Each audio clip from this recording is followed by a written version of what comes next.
મિત્રો, હું છું દીપદાન ગઢવી.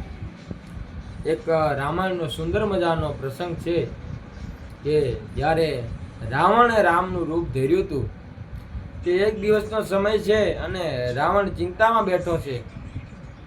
ને રાવણે કોકે પૂછ્યું કે રાવણ, તમે શું ચિંતામાં છો? ત્યારે રાવણે એવું કીધું કે સીતાજીને હું અશોક વનમાં લાવ્યો છું.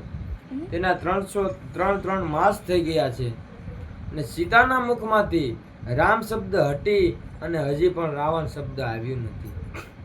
ત્યારે એક બુઢા પ્રધાન માલ્યવાંત કરીને અસુરરાજ બેઠા હતા. એણે કીધું કે રાવણ, આ ખુદ સ્વર્ગના રાજા ઇન્દ્રની પણ તાકાત નથી કે સ્ત્રીને તેના મન વશ કરી શકે.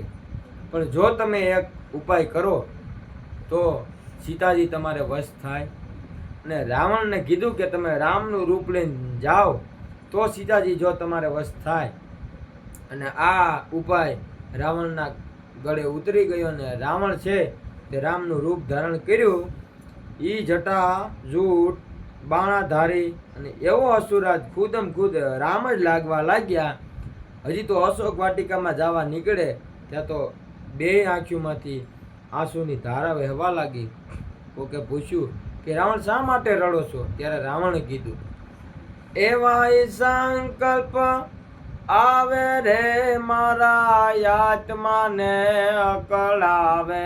રામનું રૂપ ધાર્યું ત્યાં તો રે મને આવા સંકલ્પ આવે કે ભાઈ કુબેરને હું જઈ મનાવું એની ગાદીએ આવે.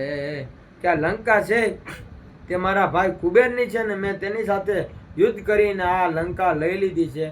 કે ભાઈ કુબેરને હું જઈ મનાવું એની ગાદીએ આવે. એ લંકા નગરી રૂપ ધારી મને વનનો માર્ગ બતાવે.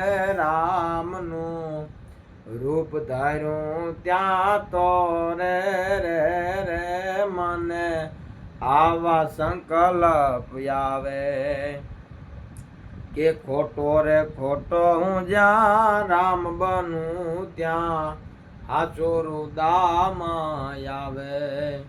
કે ધાય ધોતીને દાન ભેળું એ કીધું મારા આત્માને અકળાવે. એ પાપ બધાય મારા પ્રગટ બોલે મારા રુદિયાને રોવરાવે. રામનું રૂપ ધાર્યું ત્યાં તો રે મને આવા સંકલ્પ આવે. અને રાવણ કહે છે કે ખોટો ખોટો જો હું રામ બનું છું તો મને આવા વિચારો આવે છે કે ખોટો રે ખોટો હું જ્યાં રામ બનું ત્યાં બોલ્યો હાચો રુદામાં આવે. ખોટો રે ખોટો હું જ્યાં રામ બનું ત્યાં બોલ્યો હાચો રુદામાં આવે. એ કાગ સીતાજી મને ભાસે રે મારું રાવણ પણ યરીસાવે. રામનું રૂપ ધાર્યું ત્યાં તો રે મને આવા સંકલ્પ આવે. રે મને આવા સંકલ્પ આવે. જય માતા.